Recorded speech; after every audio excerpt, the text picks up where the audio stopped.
香港有27萬獨居長者，2020年至今已經有超過1000位老人家中去世，其中40%係因為跌倒或者意外。智能警報守護每個時刻，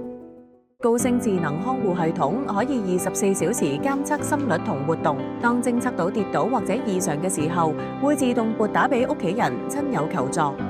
跌倒探測儀結合3D 深度感測技術，偵測長者動作，保護私隱。跌倒嘅時候，手環會觸發警報，自動通知家人，家人可以即時同長者聯絡，長者亦都可以主動按掣求助。智能床墊同呼吸心率偵測儀監測睡眠同心率，有異常即發警報。